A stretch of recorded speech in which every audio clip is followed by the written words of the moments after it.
right, ladies and gentlemen, welcome back. My name is F. Dot. I'm joined here by DM Brandon. We're about to go into the finals. We just saw the consolation match. Third place and fourth place have been decided. What do you think about that one? I thought it was really quite an awesome series. I mean, Team SoloMid with their comeback in the first game, and then Exposed Secret with the dominant second game, and then TSM kind of just controlled game 3. Yeah, they did. You know, I was very excited. I was very surprised because in game 1 we saw Exposed Secrets come out and really win the game, and then Team SoloMid stole it. And then Exposed Secrets said nah, and they won the game. So it looks like we're already in picks and ban phase. Oh, are we? Look at NA being super fast. I love it. I love it too. Of course, they're super fast. We're gonna take a pick at the picks and bans in just a second. So who do we have lined up? So Cognitive's going to be facing off here against the GameChangers. Right off the bat, Cog, it looks like they're going to ban out Shibalanke. Very smart ban. GameChangers immediately going to ban out Zeus. Now, this is a lineup that we don't. I mean, the GameChangers have a lot of people. Like plain and simple, they have a lot of people under their wings right now. And this week they're going to be running Snoopy, who formerly was the sub for Denial, Unique, an amazing ranked player, Jaja, formerly of the Snipe roster, Ionic, who has been on a million teams, including Reason Gaming, and finally CV, not to be confused with TV. So CV they're not and the same TV person. are not the same. They are not the same person. Well, all right. We're gonna have our bans out already. We have Shibalanke, Geb, and Zeus so far. Shibalanke and Zeus are the pretty obvious bans. Again, the Geb ban. You know, the players keep banning that. We see the Freya ban come out as well. That's another like very powerful ban. The Geb ban, though. Let's talk more about this Geb ban as we see Bacchus hovered over, most likely going to be picked as he's very strong. Why is the Geb ban not a Bacchus ban, Brandon? I don't understand. I mean, they went. I thought for a second he was going to pick Poseidon. He didn't, thankfully. And Bacchus has finally been picked up. If you guys haven't seen this character in Arena with a high-level team, this character does amazing things. In my opinion, probably has the strongest team fight for a Guardian in the game. I mean, Belly Flop is huge, but Intoxicate is likely the most frustrating move in the game. And it can turn a team fight by itself. It's the longest crowd control in the game. But I think the more important point is how it just deletes half your HP bar.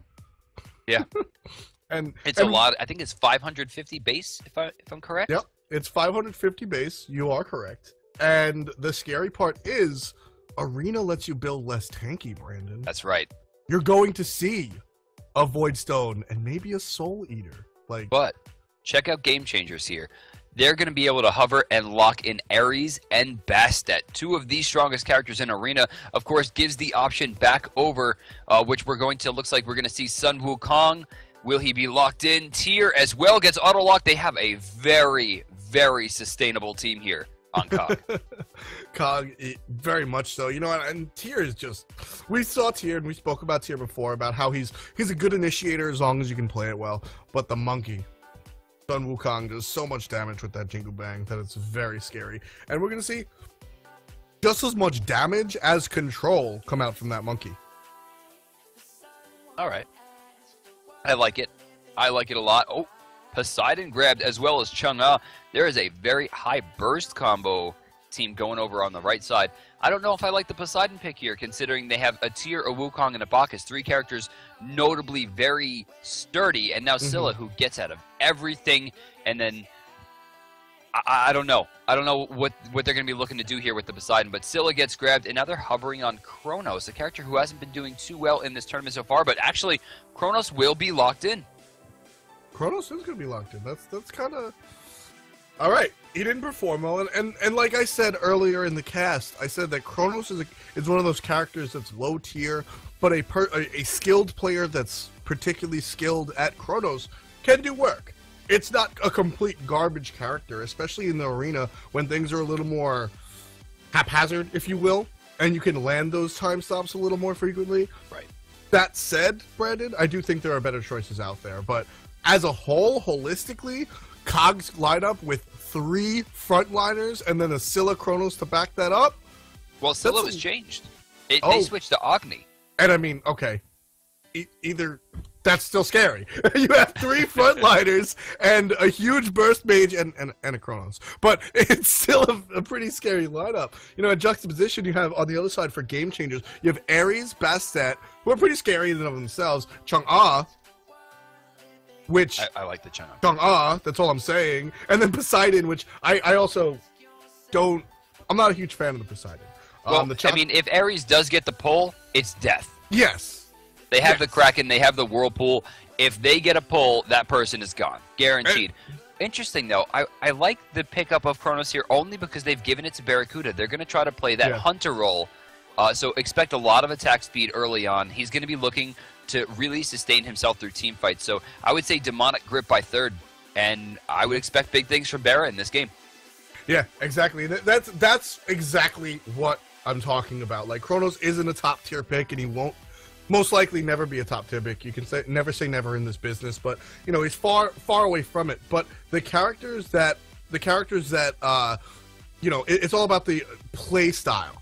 And Barracuda is a character that doesn't miss basics, and Chronos is a god where you don't want to miss basics. So this is an interesting situation, and that's pretty much exactly what I'm speaking to. So we're going to be able to see what Chronos can do. We're going to be able to see what Barracuda specifically can do on that Chronos, and the rest of COG and GameChangers can do with their entire lineup. Stay tuned. We'll see you in just over a minute for the first game of your Alienware Arena Cup Finals. We're back. About to hang out. We're about to see the next game.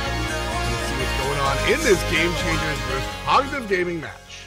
Remember, guys, this is finals. The winner of this is going to take home an extra $3,000. Both of them already guaranteed $3,000 per team, so you know both of them are going to be going hard for this.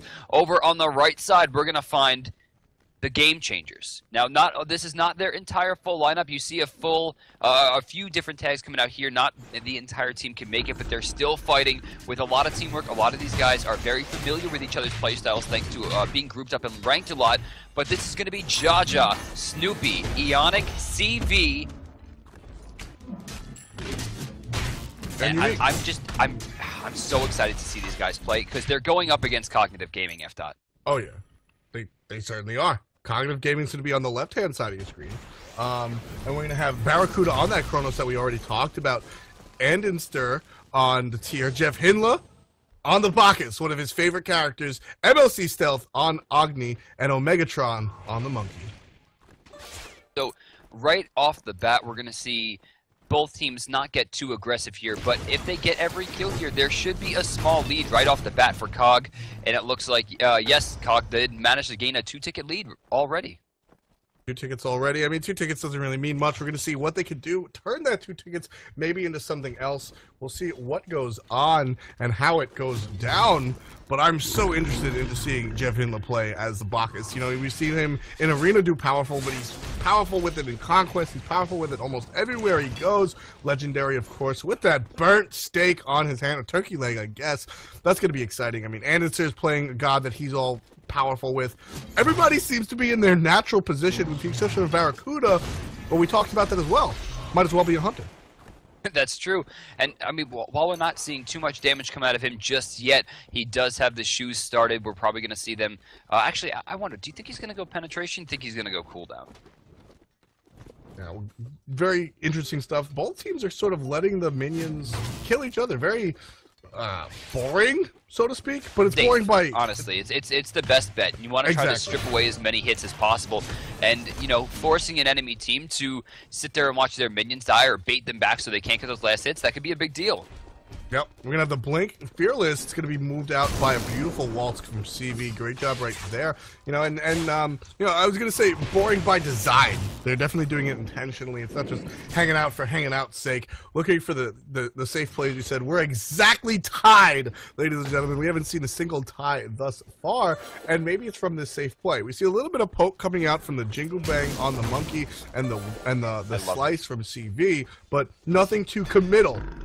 And who do you think is going to commit first, COG or GameChangers? I think GameChangers are going to look for it first, unless Andy finds the Blink. Honestly, oh, right here, let me fix that. Jeff belly flop, intoxicate. Snoopy's going to go down. He just took too much poke, but Eonic's going to answer.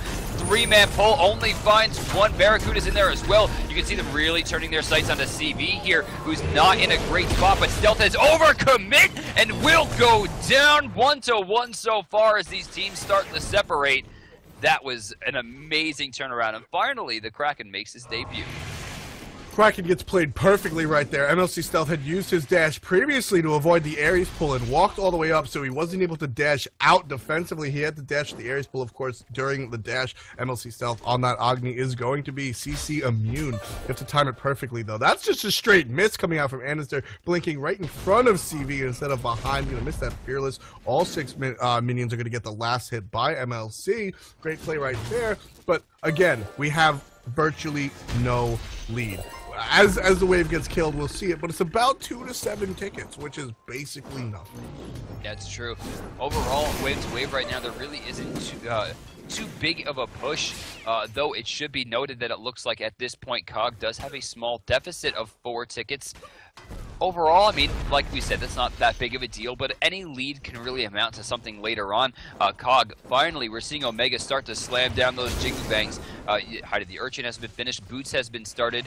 I wonder if he's going to go for CDR, if he's going to be going for base damage. Same thing as we thought for Barracuda, who actually has opted for Shoes of the Magi and has now started his Tiny Trinket, similarly to what we're seeing come out from MLC Stealth. Yeah, I mean, I should expect a full damage build coming out from Barracuda. While the cooldown does allow you to keep or accelerate up a little bit more, I think it's more about doing the amount of damage that you can while accelerate is already up. And Ionic, on the other hand, I think he will definitely be going for full CDR. Something I do like already is that he has the full Shell of Absorption, level 3, so he can protect his friends from getting into too much trouble with his powerful COG line. That, and he already has Sovereignty online, which means he's going to be giving people 65 protections in the initial fights, which means right now we need to see a major push come out from Ionic and the rest of the Game Changers, because they have a huge advantage right now. 65 protections to the entire team at 5 minutes, you can't mess with that. No, at 5 minutes, that's a lot of protections. No penetration is going to be on the board, and penetration is traditionally a stat that you get later on in the game.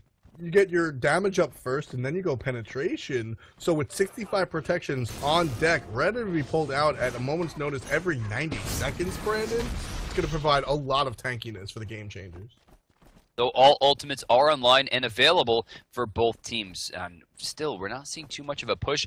Jeff Himla, of course, has a great initiate, not only belly flop intoxicate combo, but it should be noted that Magi's is online. Blink Fearless again gonna miss. Thunderstrike's gonna go off, not gonna hit anybody as the Jingle Bang comes out, doing some damage, but not really enough as Jeff finds a burp.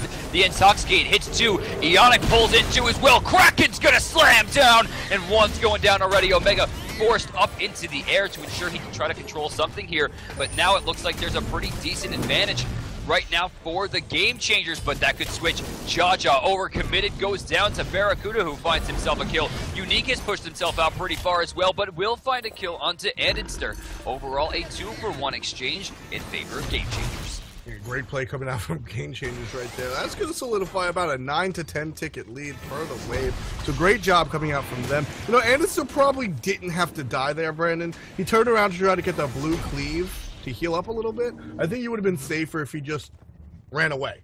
But that's how it went down. That's what we're looking at. And I think this is definitely something that COG could come back from. That said, the momentum is 100% in Game Changers Arena at the moment. A couple of pokes coming out from the Jingle Bang out of Omegatron, but I expect Game Changers now with a 10-ticket lead to look to extrapolate that. They're going to look to get rid of the Magi's with Poseidon. They're going to look for the pulse from Ionic, and Ionic's going to get pushed in with the Fearless. Great. Lots of damage coming out onto him. Not going to be enough to take him down. Already tanky with that Sovereignty. Under purchase item in this mode. We haven't seen much of it today at all today, actually, and I'm glad Ionic bought it. Pretty sure that's why he survived. I like this right here because they're not letting Andy be tier. They're not they're not letting the Blink Fearless go off every single time that he has a chance. And if it does, it so far has gone on to Ares, or a similarly tanky character, which has done nothing but force COG to group up to try to get the kill off the pick. And right there, they took Thunderstrike, Pounce, the Bleed, and then they were sent back on their heels again. Granted, we didn't really get too much use out of the ultimates, though it should be noted that both Somersault Cloud and Rewind are still down. Yeah. Oh, you still have 2 of the ultimates down, whereas GameChangers has all 5 of them. They're definitely ready to fight. They're looking for something to go on. You know, I didn't anticipate this type of aggression to come out from GameChangers. I figured that they would play very well, but play very safe. And here they're just ready to fight, Brandon. You have a lot of initiation coming out, obviously with the Blink Ares, but otherwise you see a lot. Here comes the Blink Intoxicate, getting the double stun off the burp. Now they're looking for Snoopy. Not going to be able to land anything, but they're going to catch Unique with the Fearless in the front lines, and Snoopy's taking damage in the back. Unique taking a lot of damage. The Kraken's going to come out with a perfect Aegis to protect him right there. Unique going to get away. MLC Stealth pulled into nothing. Unique going to get slapped with a Jingle Bang in just a second. He's going to go down to Omega's hand, but now CB's trying to get away. Andy with the Fearless and the Cleave, but not enough to take him down. No Jingle Bang available for Omegatron. That's going to get the chunk home safely. I bet Omega's not happy about his choice of Warrior Tabby because 2 more seconds were left on that Jingle Bang before he was going to be able to throw it down and ensure that kill went off. But still, 3 for 3, wave to wave though. GameChangers still have a pretty significant advantage. Even with these 4 minions going down here, it should be noted that there is an 11 ticket difference between these 2 teams, despite the game being very close to even in terms of kill. Rather, it is even in kills. It still looks like, you know, GameChangers have the advantage. If they can press this and continue this lead little by little, it'll work up much better for the end game when they're going to start going big minion for big minion, because I really see it going down that far. I don't see this being a dominant game because neither team has committed 100% to these fights. You're seeing them use the ultimates, but you're not seeing either team really put themselves in danger to try to do it. While there are some kills, only 6 kills going down in 9 minutes is incredibly small for Arena. And oh, again, Andy, not getting that chance. He's going time and time after the Chung-Ah. I mean, whether or not he would have hit them anyway is a different conversation, but she's always going to have that waltz available. I really and truly am... I think the pick of targeting Chung-Ah for the Fearless Blink is questionable, and I'd like to see him look at a different target. That said, are you really going to target the Poseidon, who's moving twice your speed, the Ares, who's already tanky in his shell, the Chalk, who's Chalk, you know, who else really is there to target? So I guess you have to, but you're just going to get waltzed every time. Omega's going to catch a little bit of the poke from the cat, and these minions are going to get pushed up by Cog. So far, I mean, really not too much going on here. 13 tickets separate the 2 teams. Cog really is looking for something, and they're relying almost 100% on the initiation from Andy, who finally finds a target. She gets knocked up repeatedly, taking some damage, especially from the stun. Lawbringer and Stealth in the back, going to be good to pick up the kill, and so far, no one on Cog has gone down just yet, though. Jaja will get picked off thanks to Omega, and they're going to continue the pressure. Another Fearless Power Cleave combo hitting 2 that time as the cats continue to burst down. Omega's getting low, Andy's getting very low and probably won't make it out of this one. Snoopy does find that kill, and they reinitiate here. Vera in a lot of trouble, not going to be able to get out of this one as well. Snoopy is hot on his heels. Oh, the declaw gets blocked by the cats. Thunderstrike's going to be the last chance here. Bead's going to be used, but it's going to be wasted. And overall, 5 for 5 again. Things are still in favor of the GameChangers as 1.5 waves move down, trying to get Cog on the tails. Yeah, I mean, a lot of these fights, it kind of reminds me of another popular MOBA on the market right now, where these fights are less involved 5v5 fights, and more of a, oh no, they're winning, we gotta run fights, and somebody gets picked. You know, and it's both of these teams are so careful right now, which honestly is uncharacteristic for Cognitive gaming. Cognitive really likes to go all out, and honestly, it usually works out for them. So this type of play is different for them, and right now, CB dying is different for him. He's going to collect his first death of the game, or his second rather, and that's going to go to the Barracuda. Great job right there, and again, we're going to see the back off. Great play coming out of GameChangers in this particular instance, but this is what we've seen Cog do as well. The second somebody dies, Brandon, the teams disengage because they know they don't want to give up more than they have to. So very careful, very systematically meticulous, but it's working out. And that's why we have a 10-ticket differential 12 minutes in. Well, wave to wave, I think we're closer to 7, which is actually 6 at this point. That's a big deal. I mean, the one kill, of course, is going to help them shrink that down, but still in the lead, we find the GameChangers. Taking a look at the board here, they also lead slightly in experience. As you see, Unique is level 16, and everyone else in the game is 15. Yeah, I mean, everybody's very even. You know, we take a look at the grass real quick, or I will rather, and everything's even. We're about plus 500 on both experience and gold, which is basically plus 0. That's even in smite terms, especially in this game type. Yeah, it's even in smite terms. You know, we're 1 kill up on COG, and that's the difference in tickets. This is nobody's game to lose, everybody's game to win. We have a lot more smite to be played. Once again, we're only at about the 13-minute mark. We just mentioned that a second ago, and we're gonna see Omega get bullied off of. Is that his own buff, or is he invading? That's his own. Oh, he's looking for the Jingu Bang steal, a little bit off there, and he will waste his Magi's in the process. All of the left buffs, it looks like we're taking, at least the ones that were spawned, blue just came up, will be available on the left side. Right side has been dropped already. It looks like Snoopy was able to pick that one up. Surprised we're not seeing a rush for that. But overall, wave to wave, there is a 6-ticket differential still, and check out Snoopy trying to get some last hits and trying to separate the ticket difference just a little bit more by watching the opponent's minions die, and that's a very good point here. Yeah, I mean that is a great point right there, and you know we're gonna see more little bit of that's Magi's off of Anderson, so great job right there. Those chains are gonna be so important for getting Magi's off of people, especially when you want to set up. And that's one of the, as we watch these this is the finals, ladies and gentlemen. These are the two apparently best teams in the Arena Cup tournament thus far, and that's what you're going to look at. You know, we've seen a couple of haphazard areas as before, but now here comes Jepinla on the blink. Bach is coming with the belly flop, going to hit nothing but minions. Eonic's going to pull one, just one. The Kraken's going to be great. Get 2 people with the Kraken. Unique's going to get down. Omegatron with his axe. Hindler's going to go down to Eonic, using that ultimate. Barracuda goes back in time, stunning 3, getting 3 with the 1 ability coming out. Lots of damage out of there, and again the fearless blink is gonna miss because it's targeted onto the Chong. All in all, not much happened, but they did take 1 down with the Kraken. Man, Unique got a kill as well. I can hear Andy's voice in my head just saying, I'm not playing Chalk next game. Like, I mean, or rather, a Tier. Like, it's just not working. Yeah. You know, people always like to say Tier is amazing because he can do this, and Ares is weak in Arena because you can just bait and you can just buy beads. And so far, Eonic has completely controlled this game. He's 1-0-4, the only person to have not died. He's set up every initiation or counter initiation for his team so far. Not to mention, you look at the player damage, and he's put out 5,700. And while that's not a huge amount, you go across the way, and that's more than Tyr has put out. That's more than Jeff Himla's Bacchus has put out. And those are the 2 initiate characters they're relying on.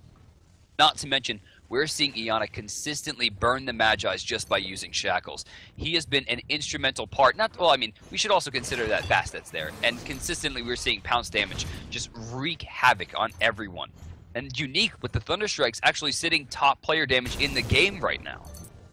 Yeah, I mean, he's doing a lot of damage. Chalk is able to do that, and Chalk is able to do that both from a distance, and when it's safe to come up and left click you with his chins, he will. He can do both of those things, and that's what makes Chalk so scary in this game mode. You know, but I started talking about it earlier, and we see a little bit of a reset right here, so I'll touch upon it now. You know, Ares can just blink in an ultimate and not get anybody because of beads and Magi's. But right here, we have a very cool interaction. So Jaja playing the Poseidon can put down the Whirlpool and will get most of the Magi's. And what misses, Eonic can go up in the front line and hit people with the chains, which will also take off the Magi's. So smaller abilities that they do damage, but you're really looking to shave those Magi's off of your enemy players and then go in for the ultimate. So pay attention to the bubbles around people on COG and what abilities come out first. And then there's a 29-second, 30-second window where Ares can go in and ult and get a lot of people with legitimate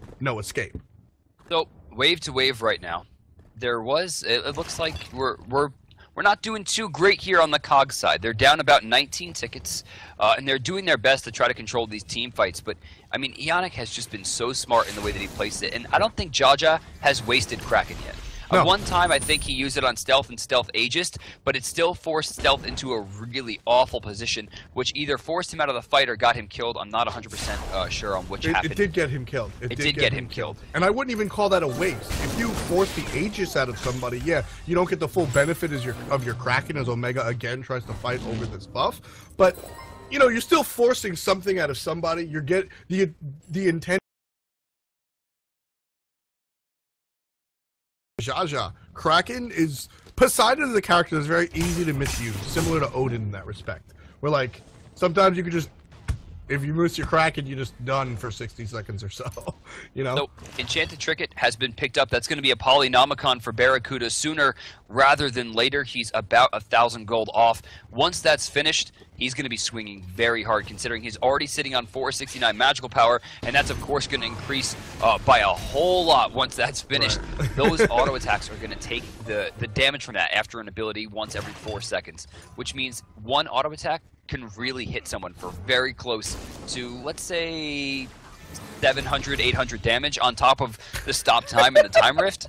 That's not something you want to get tagged by. I mean, it's not at all. And as we mentioned before, you know, if there's two people that you want to not miss basics, it's going to be Zapman and Barra. If you have to pick one, I'm honestly picking Barracuda. Like, he's just not going to miss. I remember one time, the 6th or 5th week of the launch, the Path to Launch tournament, Barracuda hit 6 out of 7 basics onto his Stealth Loki.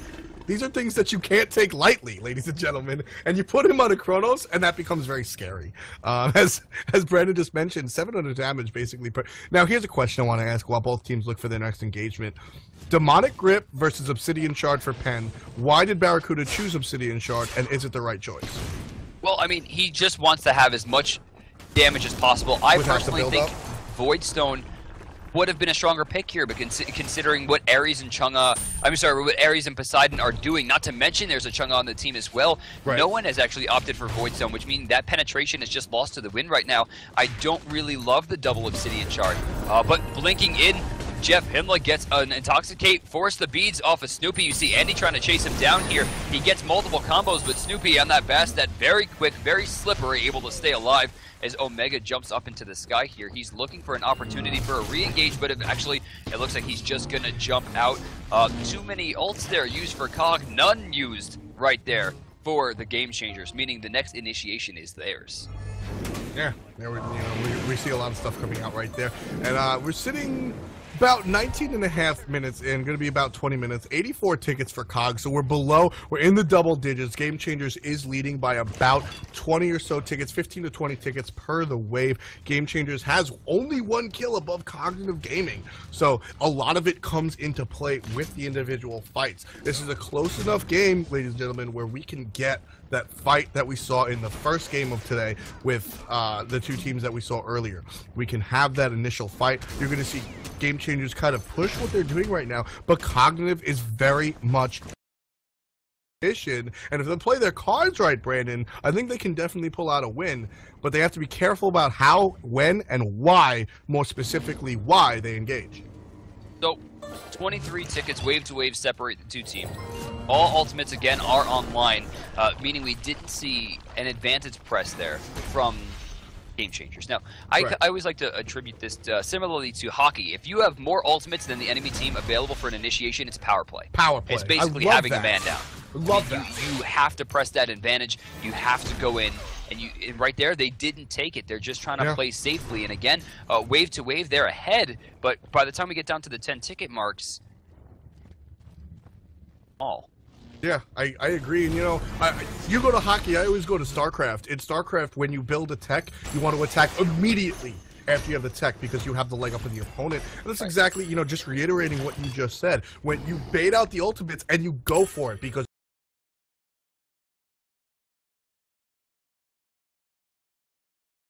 better players, it's straight up, I have 4 long cooldown abilities and you don't. That's a big deal, and the teams need to pay a little bit more attention. That said, there's a reason that these two teams are in the final brackets. There's a reason these two teams are separated by 24 tickets 21 minutes in. This is an extremely close game. They know what they're doing, but I think the aim of the game right here is careful. Both teams have been playing meticulously, and I don't think I've seen too many mistakes, Brandon, because of it. And that's probably why we're so close. Dude, I love this Ares build, by the way. You see 3 major aura items coming out, including Witchblade. Not to mention, he has a ton of damage with Shoes of Focus added on top of his passive, which gains him damage for aura items. He has Shell of Absorption and Heavenly Agility. This is a pure support Ares, and sitting at level 20, Bolstered Defenses is completely maxed as well. You see them jumping in here.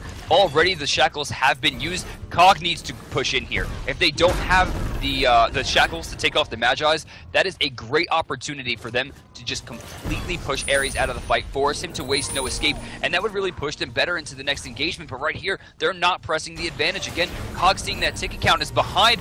Now, they're going to get a Magi's off. Bionic there, 3-man pull. It doesn't look like any are going to go down, but he forced 2 ultimates out right there, which is a huge deal as Snoopy begins to really push into the back line. Yeah, and here's going to come the fight. They hurt us, Brandon. They want to fight with more ultimates. A lot of damage, but no death. They fought so close, and Cog made a beeline for their base. Great job doing that. Great job being able to heal up. And now GameChangers are the ones on their heels. We're kind of going back and forth, back and forth. One team goes on the heels, runs to the base. The other team heals up in 2 seconds and pushes them back to their base. That's what we're seeing repeatedly right here. 20 tickets, 36 tickets specifically. Down goes the minions. So we're seeing 17 to 40. 23 tickets separating the 2 teams. Cog I want to give a shout out real quick to Jaja, because we had 2 people burning down on Cog, getting ready to get a kill there, and his Whirlpool stopped them both dead. Oh, Whirlpool! Kraken Bear is gone! Nowhere to go! Stealth in trouble here. Where's the dash? Thunderstrike, he's Aegis underneath. They're trying to find something. Stealth actually dashes out into the base, and he's raining bombs on the inside. They find a kill! Oh. And now Anister looking at 3 people. Not sure how they were able to turn that down, but guys, look at the scoreboard. 5 tickets separate these 2 teams, or I'm sorry, separates Cog from instantaneous loss. But look at this, 11 tickets right now. They have to be careful. They can't afford. They have to kill this 1 big minion, and they have to re-engage. They have 3 ultimates, and they need to use them now. Yeah, very true. Cognitive needs to play carefully. Cognitive needs... There's 9 tickets left for the GameChangers. See, here's the thing. Before, when we saw the engagements when it was 4 or 5 tickets and lots of tickets on the other side, they could just engage and throw stuff away. If GameChangers engages onto Cognitive Gaming right now, and Cog somehow manages to eke out 2 kills, they win. So This is not a throw it to the win situation. This is neck and neck. 4 to 8 right now. Anything can go any which way. We're going to see the wave clear. There's going to be 1 ticket for each team. In comes the blink from Anister. Again, going to whiff, Brandon. Nothing to find. This is the final minute. There's a Magi's there on Snoopy. I think they were just looking to strip it off. Omega has really committed in a bad spot here. He's already forced into the somersault cloud. They can't afford to lose 1 person, and they've turned their sights to the tankiest player on the team. Heavenly Agility has been used here. Snoopy's getting low. His jump's down. He's trying to get out. Jingle Bang misses, and he does get into the base. Kraken, not enough, but Omega gets pulled in and shut down. Oh, that was a nice close game. Winners is going to be your Game Changers. Final kill going to CV. Congratulations right there. That's going to be it's best of 3 for the finals. Right. So that's good. That's going to be your first game. We're going to see what happens next. But right now, I need to digest that game real quick. All right, that was down to the wire. Game Changers had 4, 5 tickets left. It was low. Looks like they had 7, so they still needed 2 kills. Yeah, 2 kills even still, but that was insane. I mean, this is that's why we watch these arena tournaments. Those down to the wire stuff. That people at home see repeatedly that Chang'e is being let through, doing top damage or at least close to it every game, and she's putting out like AK healing on top of all the damage that she's able to mitigate. She doesn't even have a high mitigation stat. You can see her; she's only 8,500, which is I think the 3rd, 4th lowest. But how many times did she avoid damage just by using Moonlit Waltz? I mean, it's incredible. Every single Anister Blink Fearless was Moonlit Waltz. Every single one was Moonlit Waltz. So, I mean, that's definitely a thing. And going towards what Brandon said, Chang'e missed top damage honors by about 800 damage. To an Agni, which nobody should ever feel bad about losing. Yeah, seriously. So, Chang'e doesn't even... You don't pick Chang'e going, we need a lot of damage, pick Chang'e. You think about the utility, right, Brandon? I mean, you play a lot of 3v3. You pick Chang'e for the utility. But well, Chang'e has a little bit more than that. Chang'e is unique in the fact that her cooldowns are not only low, and she can sustain damage throughout a long team fight, similar to Habwa, but she has incredible movement throughout. She's able to dodge damage very easily thanks to the 25% movement speed boost that she gets during her dances, on top of the fact that Waxing Moon is still top 2, maybe at worst top 3 moves in the game. High damage, huge amount of control, But Pounce, I mean, Pounce is just too strong. Like, yeah, I mean, Pounce is strong because of it's one of those moves that do a lot. You get in and you get out, and there's a lot of stuff involved. But I think the important part is that you can get in and get out very quickly. Well, actually, F-Dot, speaking of getting in, we are into game 2 here, where the Game Changers lead the set 1-0 against COG. Looks like COG right now has first ban once again. That option will go to Andenster, and I have to imagine they're going to try to switch their strategy up here. Oh, yeah. I don't anticipate seeing a tier on COG again. I think anything's possible, but I really and truly don't anticipate seeing it. We're going to see the Ares ban come out from COG, so kind of exciting right there. It's funny to see his pick ban rate of 1%. Of course, that's a lot more than just this arena tournament. If it was arena-centric, that pick ban rate would go way up. But I don't think COG had enough of a problem with Ares to really ban him out. Apparently, they think differently. Game Changers is going to ban the inevitable Zeus ban. But do you think the Ares ban was warranted? Yes, I think Iana completely controlled the pace of that game. He Okay. removed every Magi's repeatedly. Yes, he did. Yeah, and I like the Shibalanke ban. Don't let Shibalanke through. No, don't. Too strong. We're going to see if Game Changers heeds our warning and does go for the Chang'e ban. Very interested to see how they go for that. And we're going to see it's a Freya ban, so Chang'e is going to get mixed back up, and we're definitely going to see how that works out. If Geb available. I mean, he has been banned a lot. He's been picked a lot. Sun Wukong still on the table. Ares banned out this time. So we're going to see, again, Jeff Hinla is going to grab his Bacchus. Of course. And I think that that's a pick that needs to happen. We mentioned before, Jeff Hinla is one of the better Bacchus players in the entire world. And Bacchus in general in Arena is very strong. So I'm happy about the Bacchus pick. I'm happy that that's going to go down. We're going to see Geb hovered on for the Game Changers. Maybe they're going to pick him. But again, you know, we saw him picked frequently. And he's not a horrible pick, but you have to back it up. I think Game Changers will be able to initiate off of Geb ultimates a little better than we've seen previously. So I have high hopes for how they work it out. And the Bastet is also going to be instantly locked. So great pick right there. Yeah, I'm surprised that Bastet even made it that far, but they didn't want to give up Geb and Bacchus, I assume.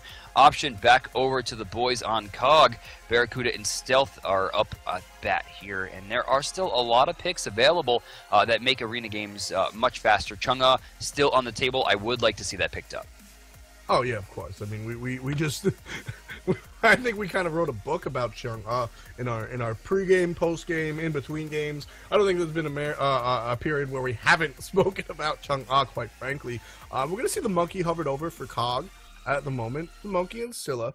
Good picks right there. Scylla's going to get locked in, and Sun Wukong is also going to be locked in. We saw Omega do a lot of damage. And, you know, that's what I was talking about. The Jingu Bang, the Magic Cudgel, the #1 ability from Sun Wukong. When you have a Scylla in your lineup, you don't need to use the Magic Cudgel to clear the wave, Brandon. You can use it to actually poke. And when Wukong pokes with a capital P. That's true. And right there, he will be picked up. I still can't believe Chang'e's on the table and getting down this low. She was banned a lot in the earlier rounds by the top arena teams. We saw her used a ton this tournament. There she is, more than likely going to be locked in as well. And we're probably going to see who's going to be the third pick here. Few more seconds. It's going to be an auto lock and shock. This was very similar to the comp they had last game. It is very similar to the comp they had last game, and, you know, if it ain't broke, don't fix it. That's the old adage, and I think they're going to go adhere to it, as they did win the first game. So Guan Yu is insta-locked on COG. No hovering there. Just going to go ahead and pick that guy up real quick. We're going to see what the last pick is going to be for Cognitive Gaming. Guan Yu is an interesting pick when it comes to Arena. Kronos is going to be hovered on again. I'd be curious if they go for it again. I didn't catch the numbers, Brandon. How did Kronos do last match? I mean, the damage was high. I think he was the second highest overall on the team, but Barra didn't really have control over team fights, at least not the way that you would normally expect him to. I'm surprised we didn't see him pick up another Hunter. Neath in this game type actually has a lot of potential. Uller has a lot of potential, especially against characters like Bastet and Chang'e, who he can whittle down little by little and not really be too afraid of. But and again, it looks like Barracuda is going to opt for Kronos as final option swings back over to GameChangers. And they have one pick remaining here, and it looks like it's going to be an auto lock of the God of the Seas. Poseidon again will be picked up, so a very similar lineup to what we saw last game. Yeah, I mean, like I said, if it ain't broke, don't fix it. They swapped out Geb for the Ares since Ares was banned. Geb kind of does the same idea. You know, you instead of grouping people up and stunning, you get people to group themselves up and you stun them with, you know, you surprise them with Blink and then you punish them with Poseidon. That's kind of what you're looking for. Obviously, it's not as perfect as an Ares who can put everybody in the center, but it's the same general idea. We're going to see who's playing the characters now. So Jeff Hindle's obviously going to be on that Bacchus, and he's going to be playing the Guan Yu. I guess you could expect that. We've seen Andy play Guan Yu a little bit in the jungle, at least more than he's played at Wukong. And I like MLC Stealth on the Scylla. Very curious about that play. Who are you going to be looking at on the Game Changer side of things? Honestly, last game, Unique put out an insane amount of damage, controlled a ton with that Storm Call, but they were relying a lot with the Ares baits. So this time they're going to have Geb, so the Ionic Jaja combination of Cataclysm Kraken could be big. We're going to see Waxing Moon Kraken go off a lot. Snoopy, though, has been playing the assassin role wonderfully in Arena. It's not an easy thing to do at high level. Being able to withdraw yourself from team fights long enough to find people out of position and catch them off guard is very hard when you're constantly in a line of vision. So Snoopy really could turn this around very quickly. Very true. We're going to wait a couple of minutes, and we're going to see just how Snoopy can turn this around along with the rest of his team, or if Cognitive Gaming is going to stretch this out to a Game 3. For DM, my name is F. Stay tuned. We'll see you soon. And we're back. Back in action. This is Game 2 of the finals for your Alienware Arena Cup tournament. For the past 2 weeks, we've seen these teams go head-to-head. The two best teams, so to speak, of this tournament are here right now. We saw them in one game. GameChangers took it away. Now we have Cognitive and GameChangers for Game 2. Cognitive, we're going to have Omegatron reprising his role as Sun Wukong on the Monkey. Barracuda and Jeff Hindle are also going to play their Kronos and Bacchus from last match. Anister's going to switch it up a bit and go for Guan Yu, while MLC Stealth plays the little girl in Scylla. So I love this comp. They played it last game. GameChangers have the opportunity to now end this tournament with this comp. Ionic's going to be playing Geb instead of Ares this time. Unique is on shot, going to have the Storm Call available to a huge team fight potential. CV going to be using Jaja, who's going to be helping with the Kraken here on Poseidon. And finally, Snoopy, for the second game in a row, has somehow earned himself Bastet.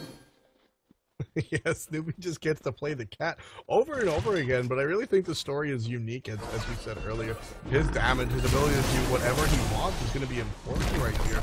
And that's what we're going to be looking for, so you got to watch out for that. We're going to see an early back come out from Ionic and CV, so curious. They both had a lot of mana, both had a lot of health. I guess they were going to purchase rank 3 of the boots. The rank 3 boots, of course, is the big enchilada, so to speak. You get a lot more stats from rank 3 than you do rank 2. It costs a lot too. 1150 there to finish up the Warrior Tabby, but Unique earns it early. Is actually all of the ults are available here on GameChangers. Why aren't they running in? Oh, they actually got the levels as well over on Cog right at the last second there, and they are unable to continue that push. Overall, though, both teams are playing very careful, a lot more careful than we've seen in previous games at least, but still 2 tickets in favor right now. It looks, actually 2 tickets in favor of the GameChangers. Yeah. 2 tickets, which, you know, we've discussed before. This is almost irrelevant.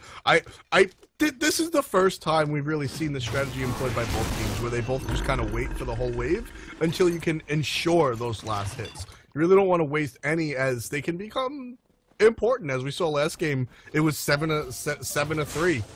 2 last hits would have made that 5-3, and 1 kill would have won the game for Con. So the attention to detail is important. It's warranted, and it's certainly what we're seeing. 1 ticket separates the 2 teams right now. As we get closer to the 2-minute mark, everyone is finishing up their first items here. We have a few armored cloaks hanging around still. We see a steel mail coming out as well from Ionic. It looks like he's only at about 600 gold after finishing up Shell of Absorption, likely going to be going into Sovereignty. A great aura item, especially for a game type like this. And we'll probably be seeing that finish closer to the 3 to 3.5 minute mark. For now, we do have like a lot of cooldowns come out right there from Cog. The rewind, or not the rewind, the stop time was down, the belly flop was down, and again, I'm surprised to see the GameChangers not use that to their advantage and rush in. They're waiting, Brandon. They're waiting because, so GameChangers, you know, Unique is building into a defensive item right here, so his damage is going to be put on hold. Snoopy just has boots, Jaja just has boots, and Jeff Hindler has Intoxicate. He's going in, he's going to get 4 people with that, not going to get any burp stuns, but he's going to get the belly flop. CB's going to find the death. Oh. The Kraken's going to hit 3 members of COG, but nothing's going to die right there. Great ultimate coming out from Barracuda to make sure he doesn't go anywhere anytime soon. The damage! Omega's going to turn around. Jaja might get away. Oh, Jaja's trying to get away. He gets knocked back and unable to get out. You're going to see him shielded up and run into the base. That was so close. It looks like COG does find a kill there. And with that, the tickets are now in their favor. 36 to, actually, GameChangers still in the lead? Yeah, GameChangers still in the lead by 3. That attention to detail. Last hits are important, guys. Don't give them up. Nope. That attention to detail right here. You know, we're going to see the entire wave go to COG as well, not missing a single last hit. So great job right there. Shouts to Barracuda with that stop time. And now we're going to see during this wave, the buff cams should come up as well.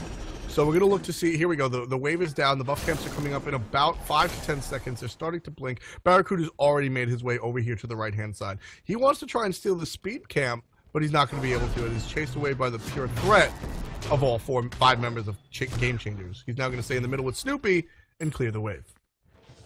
So 2 tickets separate the teams. Snoopy and Barracuda in the mid lane, just trying to find last hits here and hope their opponents will make a mistake. Nothing happening in that regard so far as the GameChangers clean up just after, and still 2 tickets in between these 2 teams. 1 kill advantage here overall for COG, which will put them closer to the Siege Minion, but not much else. Overall, the graph doesn't really show too big of a difference here, though there is a gold difference of about 700 gold. Unfortunately, this is Arena, and 8 gold per second dictates that that's really not that big of a deal. Yeah, I absolutely love it. But here comes the blink. Intoxicate right here out of Jeff Hindler. A triple stun. Great job right there. But no follow-up. Or there was a jingle bang. Not enough follow-up, I should say. Barracuda was a little bit too far back. MLC Stealth wasn't able to secure anything. I don't know. Is there a miscommunication here, Brandon? What's going through these players' minds as they're not able to back up? I think it's been 3 initiations in a row. Great initiations. Right there, they could have been looking to initiate on the Chang'e. But what happened was we saw Ionic use that shield right before the Intoxicate came out, which blunted most of the damage, ensuring that CV was not only close to full health as the fight burned on, but ensured that he can sustain long enough to make sure that if the fight did continue, he would have been able to burst people down. Now, the Crush is used, the Whirlpool is used. Omegatron in here actually gets his Jingle Bang stuffed by the Shockwave as all 5 members of COG start to run back once again. Neither team really wishing to engage too much, and still 2 tickets separate these teams. Yeah, I mean, there's virtually no difference, and we're going to see a boxing match between the Cat and Barracuda. The Cat's looking for the fish right now, but Cognitive seems to be on the defensive, so to speak. There's really no reason for it, but GameChangers are able to push up a little bit more and are standing right in the middle, where COG is playing back, being more careful with their positioning, and because of GameChangers' positioning, COG has caught them out a lot, but they're not able to really respond and do anything with it. So we're going to see the minimal separation, and we've stretched the lead from 2 to 3. 3 tickets now separate the teams. 1 little miss separates the teams by now 1 more ticket, which is, you know, it could be a big deal as it goes on. Jeff jumps in with the blink there. Belly flop going to follow up as well, but check out how fast Ionic is on the coverage. They're allowing this to go on. Now Barra able to get out, baits a lot of damage. Kraken, Stealth's going to go down. Omega's going to go up into the air, and Barra's going to start getting chased out here by 2 people. He doesn't have anything available to him. He's looking to try to bait, using the Aegis to try to get his team closer and get that stun back off a cooldown. And he will escape there, but they did earn a kill, which will further their advancement down the line here. Wave to wave, 2 more tickets. It looks like there's going to be an 8-ticket difference at this point. Going to be about 8 to 10 per the wave. Been here about 7 minutes in. We see our first real lead of the game, but it's still just barely a lead. GameChangers are ahead. You can call it 10, but it's more like 5. It's somewhere in between. It's very ambiguous as the wave does change every single wave. Sometimes you get a last hit, sometimes you don't. So you're going to watch out for that. Interesting right here, GameChangers chose to wait. Look at this. They're denying. They're straight up denying in arena right now. They're letting their minions kill off they're letting the enemy minions kill off their minions so that there are less hits to get. That is a great move, and it's something you see occasionally in arena, but not too often, as you're usually up in each other's face. Up in each other's faces here. The Game Changers have 2 ultimates available, both Cats and Waxing Moon, arguably the best ultimate in the game, and they're, again, not taking this advantage. Granted, they can't know that the enemy's ultimates are enough.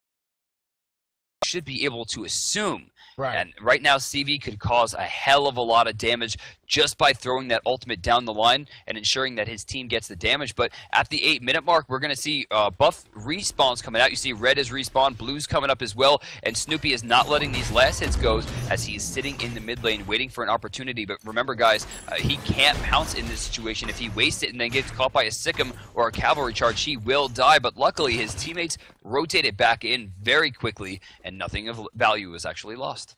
Yep, no big deal right there. Just kind of doing their jobs, essentially. You know, Snoopy just providing a little bit of defense in the way of offense for the wave, and the rest of his team securing the buff camps. Matacamp's going to come up for our Game Changers in just about 10 seconds. That one's not in sync with the rest, so we're going to see them pick up the blue buff in a little bit.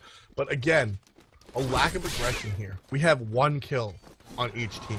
We are 9 minutes in, celebrating 2 kills, Brandon.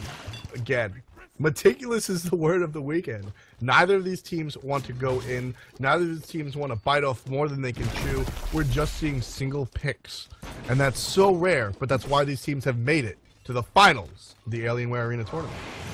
So they're trying to be safe here. It looks like Jaja's going to be able to clean that one up. Stealth's grouping up for the crush here, but they're not able to get too much. They've actually worked these minions all the way back. They're trying to pull them over to the left to try to get kills here onto the minions and dictate the pace of the game, but it just doesn't work that way, and it's just allowing Game Changers to move forward and have a pretty good engagement here. Now, Intoxicate's going to hit 3, but it's not going to have the same potential we're used to having. Andy's going to pop up onto the horse here and chase down Jaja. He misses the stun. He's able to escape. They're trying to find something, but Omega's in a bad spot. Snoopy jumps into the I'm a monster, and Barra finishes it up for the kill, and we're finally getting an engagement here. Jaja comes back in, sends Omega down. Crescent Moon Dance looking for the kill, but great stop there by Stealth, going to ensure that he's going to be getting out. Luckily for CB, Eonic was there with the shield. They find a kill onto Andy after a great bait, and now Jeff, Finla, and Barracuda are really trying to make something happen, but Jeff's been forced back into the base.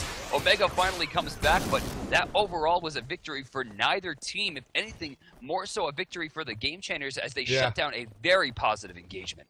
Yeah, they shut that was very well said, and I love the teamwork. Stickum prevented Chung-Ah from getting the kill onto that person, and then when he tried to escape, he got crushed and everything, and Eonic showed up just in time. It was just everybody's working as one cohesive unit. All the cogs are working, and they're trying to change the game by themselves. I absolutely love what both teams are bringing to the table right now with respect to their teamwork. This double minion wave battle is so awkward, and it's not something we usually see teams attempt to have a strategy with, and the Game Changers are not letting this go down. Minions apparently get into the portal there, and now they're just trying to engage once again. Not too many ultimates online. We do have a Waxing Moon, the Cats, we have Intoxicate, Cavalry Charge all ready to go, and as the time ticks down, we're only a few seconds away from people starting to get their ultimates back, but not too many tickets separate these two teams anymore as you see them working their way back down, wave to wave. After this gets finished here, it looks like there's only going to be a 5 ticket difference at 11 minutes. Neither team really willing to give this up. Now remember, guys, Game Changers are up 1-0. Yeah, Game Changers are up 1-0, and just to reiterate, because this is an interesting tactic that these teams are employing, every single minion last hit gets a ticket removed from the enemy team. Every kill gets 5 tickets removed from the enemy team. If we ever reach 10 kills, a siege tower is going to spawn, and that will take a chunk of tickets off the enemy team. So that's what we're looking at, and that's why these teams are sort of biding their time instead of wiping out the wave. They want to get last hits removed from the enemy while still maintaining their own. So that's what you're looking at. That's why we have so many minions on the board right now. That's why so many... It just seems like a cluster, because there's so many bodies around right now. So there's a method to the madness. It's not just teams being annoying and leaving the minions around. There's a method to the madness. That's what they're thinking of, and that's why they're doing it. And to be honest with you, as both teams are very even, it's working out. Yeah, they just actually stripped away 2 more tickets doing this method, and I like this. I mean, they're pulling them directly into minion waves to ensure that they're not losing too much, and then when things start to get rough, they start to clean it up. Now there's only 3 tickets separating, and check this out. A few minions are already gone from this wave. That means they're going to be even closer, but they have to be careful here. If they keep allowing the Game Changers to pressure the way they are, more minions are going to start hitting that portal, and they're going to find the opportunities for team fights that they've been missing. Exactly. Exactly. We are 13 minutes in with 4 kills. 15 tickets remain, or 15 tickets are separating these 2 teams. Cognitive Gaming is trailing, but, you know, 15 tickets is that situation where we can see anybody really come back. Right. We're seeing them just guard their portal. Nothing's really going to happen right there, and I want to see the fight. We saw early in the match, Jeff Hindla kept getting the blink and tox belly flops going on, and it seems like something was communicated to stop doing that, but right here Game Changers is getting pretty aggressive. Cataclysm's gonna hit one person, and it's the tank. In response, Jeff's gonna go out and intoxicate everybody. Anderson's up on the horse looking for somebody. He's got no target. Who's gonna land on? He stuns the tank. Eonix now caught out a little bit, but I'm a Monster's gonna hit, but that's still the tank. Unique is looking for someone. Andy's taking down Snoopy. There's 2 different fights, CM, and nobody's the wiser. Right, Snoopy right there can jump back, has to be careful, can get baited. Andy's trying to chase that down, see if he could be in some trouble. Still no kills until just then. Stealth finally gets a crush with enough damage to earn themselves a kill. Jumping in here, Omegatron, you're going to see just try to stop Unique from his pressure on a Barracuda, who does take damage from Thunderstrike, but not nearly enough to deter him entirely. Wave to wave, 3 tickets separate the teams now at 14 minutes. COG really showing their salt here. Yep. COG, you know, they were, I just spoke about how they were down 15 tickets. Now they're down 3. You know, this is what you're looking for. This is how you have to do it. And, you know, a lot of people are saying that this is what they have to do to win. There are $6,000 on the line here. I guess technically 3,000 because loser of this match gets 2nd place and goes home with 3,000, but the winner takes home $6 grand. That's a lot of money for these 2 teams, and that's what they're all playing for. So they're looking for anything that'll help them win. And right now, Cognitive Gaming is doing a great job denying last hits when they can and coming back, climbing that staircase. They could take it home. Again, they're doing this thing. Why was there a heal there? Why did he heal his own minions if they're trying to strip away? So far, they're not missing too many last hits, and I love this. They keep pulling things over to try to strip away some tickets. So far, I don't know. Actually, they just lost one. They're not paying attention to the last hits themselves. They have to be a little bit more careful, but it's hard to even call the ticket counts because the wave to wave is so strange considering their strategy. But yeah, it does look like there's still 3 tickets separating. They gained one but then lost one, so not a huge deal, but either way. I just like to see the innovation, honestly. I do too. I think it's very smart. It's smart, it's cool, and in Arena, I mean, I said this the last time, last weekend, you know, a lot of people think that you just come into Arena and you go, kill the other guy and win. And while that's still very much part of the strategy, you know, Cognitive Gaming has, and I guess Game Changers together, I really don't know who to pinpoint this on. Somebody did it. We've seen Deny, but we haven't seen it to this extent. And either Game Changers or COG have completely changed the methodology behind competitive Arena. I don't understand why Andy's healing the wave, though. I don't either. I feel like there's a part of this strategy that I personally do not understand. Yeah, I don't know. I tried. Blink in. Intoxicate's gonna hit 2. CB's gonna dodge it with the Moonlit while Snoopy taking a lot of damage, as is Vera. Both are going to be falling back just a little bit. I'm a Monster used again, hits nobody. Those raw monsters are not going to hit. MLC stealth forced into a very awkward Aegis. I don't see him getting out of that one. He did not get the stun off in time. He will go down. Now we have a storm call. It's going to hit 2 people, going to silence 1. Vera's going to head back to the base. Overall, Game Changers going to become massively favored after that fight. Granted, it looks like there are 6 minions on the field here, maybe 7, so they can shrink down the lead a little bit, but Game Changers does finally make a play that benefits them. Yeah, I mean, 100%. Game Changers now have separated their lead to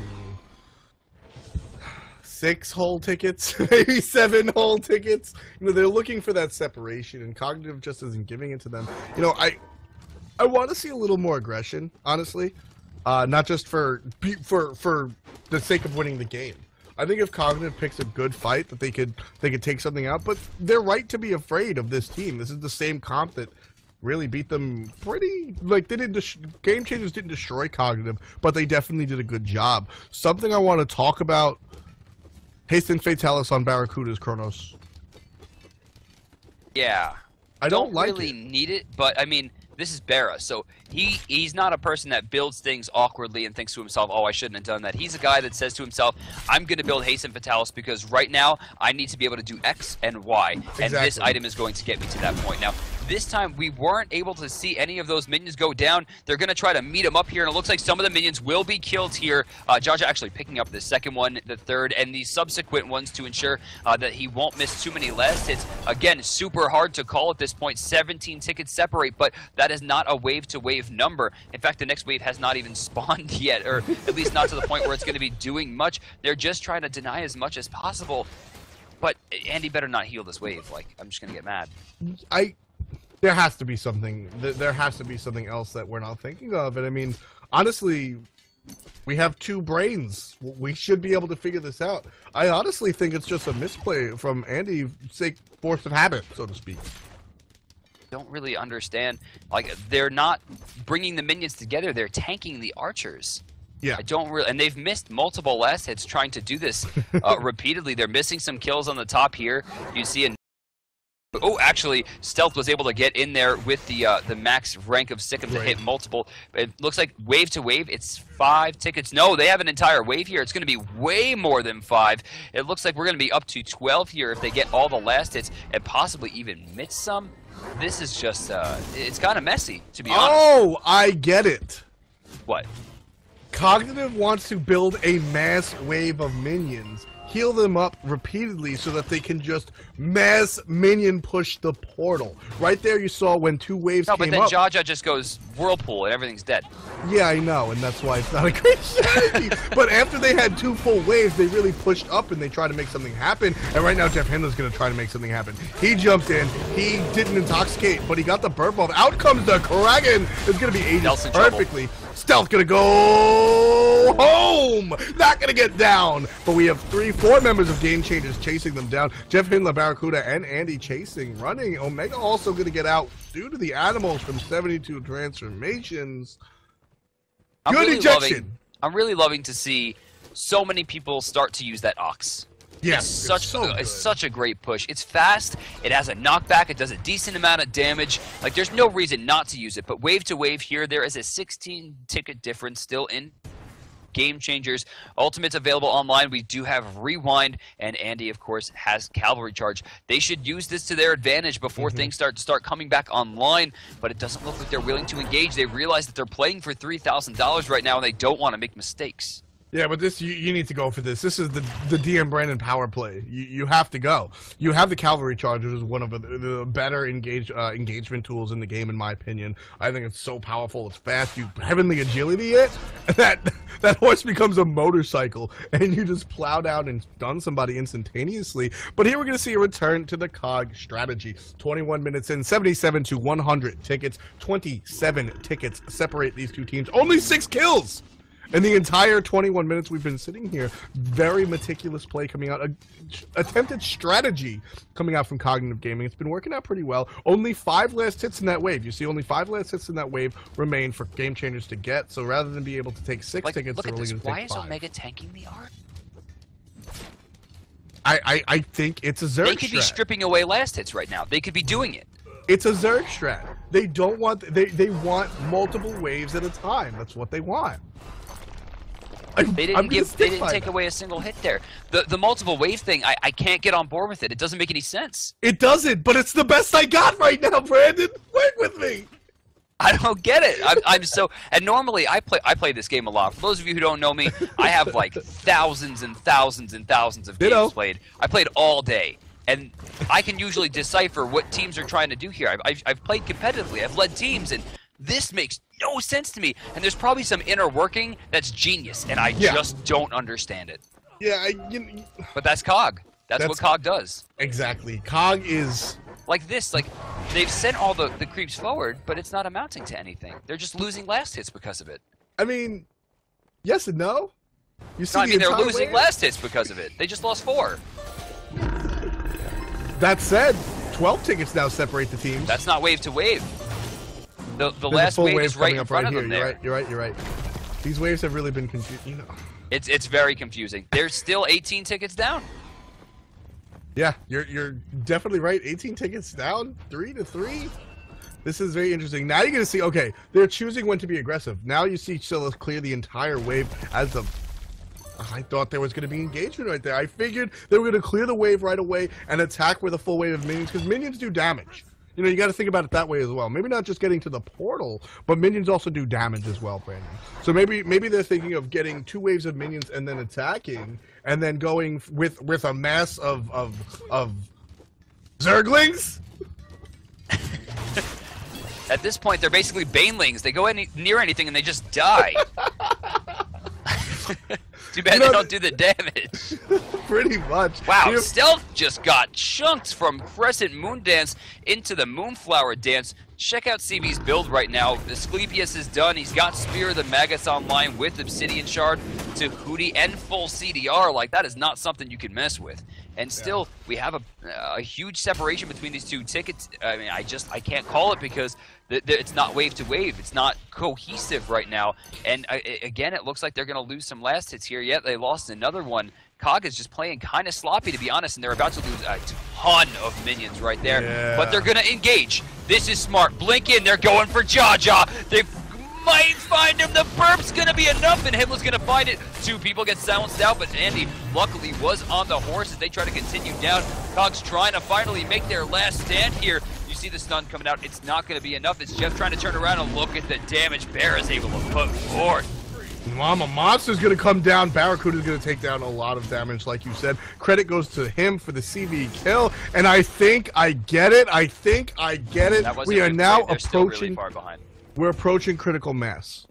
We're approaching the moment where only big minions and kills count. And I think they were just kind of waiting for that, Brandon. I think they were just waiting for that, thinking that they can outmatch this team in 1 or 2 team fights, but they don't want to roll the dice for the whole game. So if they just whittle it down and they just play the minion game for 20 minutes, and then they come down to 9 tickets where they're at right now, 9-17, and they get 1 good fight, they can win the game.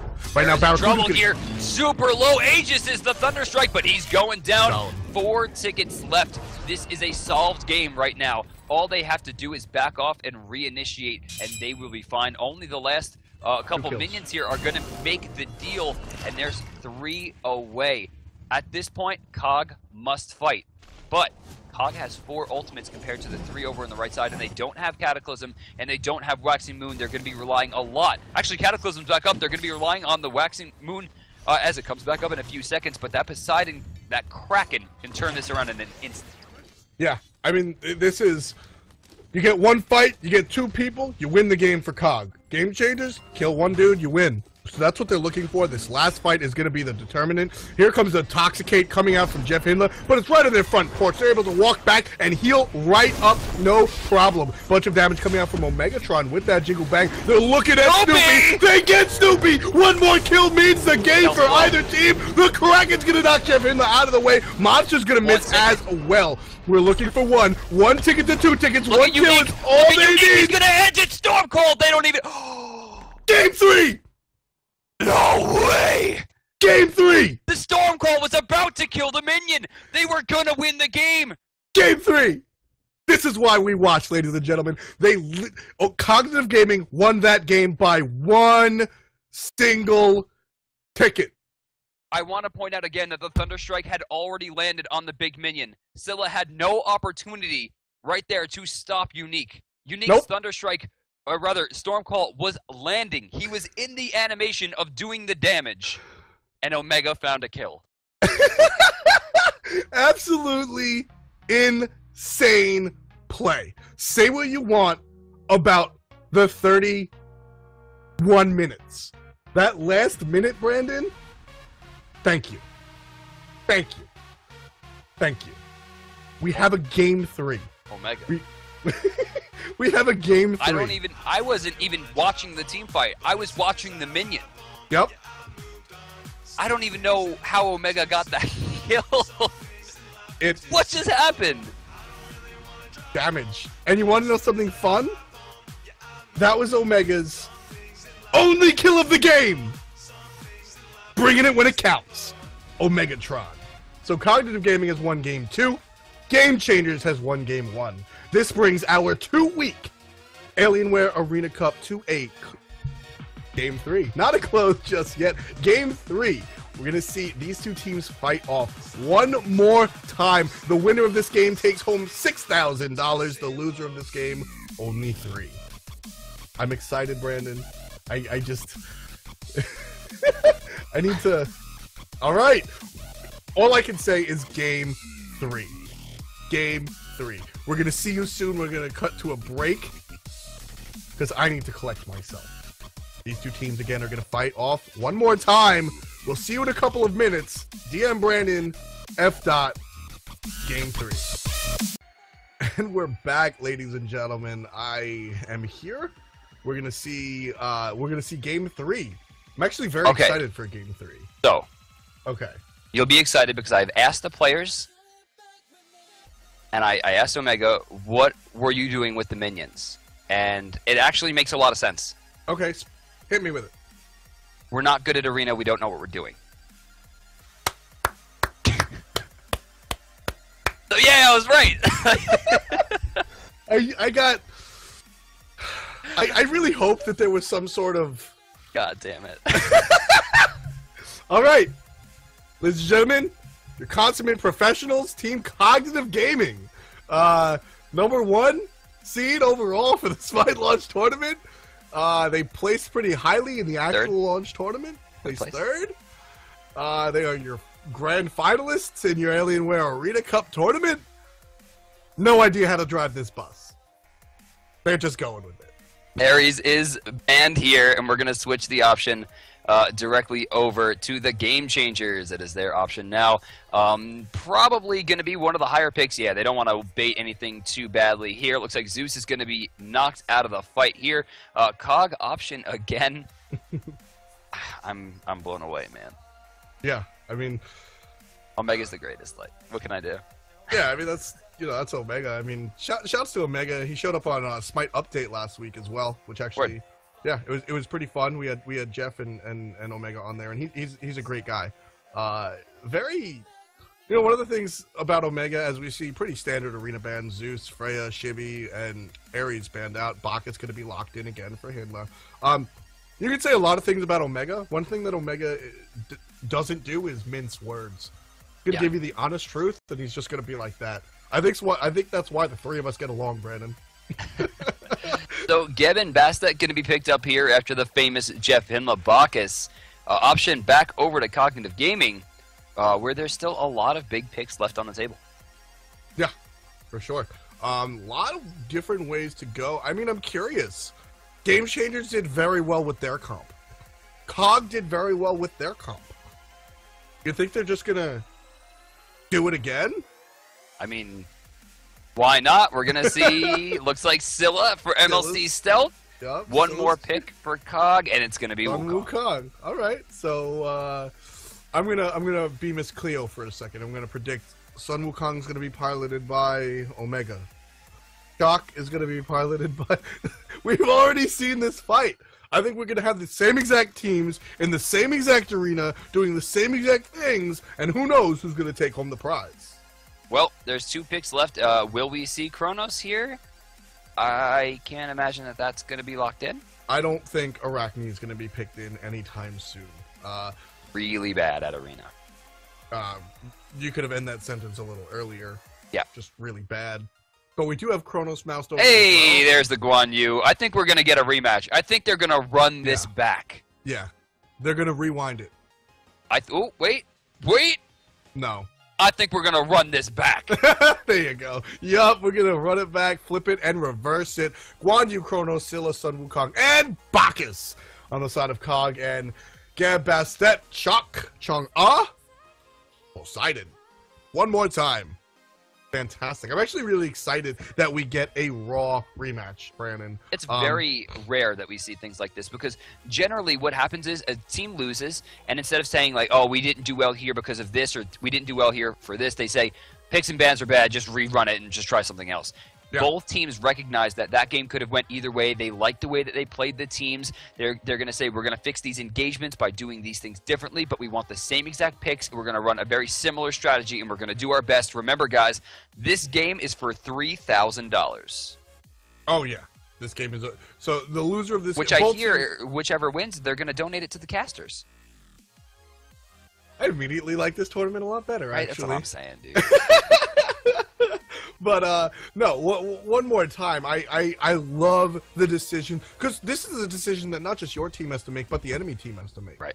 You don't want to, you know, as Cog, if I'm sitting there and said, you know, Josh Poseidon's really scary, I'm going to take it away from him. That's definitely something you can do. But no, both teams are confident in their picks, they're confident in their play, and that's why they opted to go the way that they did. So I'm very excited to see the same damn thing lined up. I'm excited to see how it works out, but most importantly, I'm excited to see, hopefully, the action. So we'll get to the game in just a couple of minutes. One more time for DM, my name is F.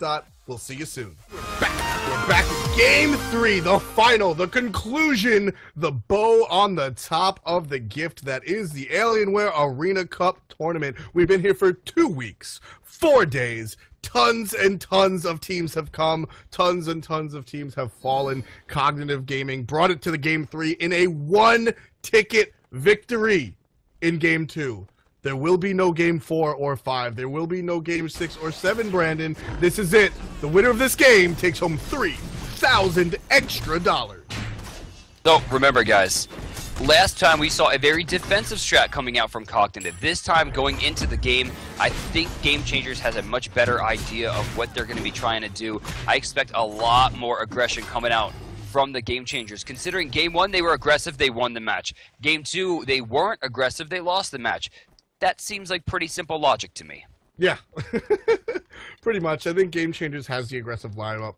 They have the chalk. They have the This is smart. Look, they're finally stripping away tickets. They're not taking the archers. This makes sense. Yes, this makes sense. Maybe they figured out the game mode a little bit. That's their own words. Nope, Omega's tanking the archers again. I don't know. I think it's an accident at this point, but GameChangers is on their front porch. They understand that they're not going to let them do this again. They're not going to take another 40 minutes to kill one person at the buzzer. They're not looking for the Cog buzzer beater this time, Brandon. They're looking to just murder them. And I think it's going to be similar to what we saw in our losers bracket, or our third place bracket, where we saw a lot of damage come out later, and that's what they were looking for. I think that's what GameChangers is going to go for. Ooh, I think not they're just letting going to get Unique back to the base there. Jingubang comes out to ensure he has to walk back, and now they're trying to strip away once again. Ionic looking for the shockwave.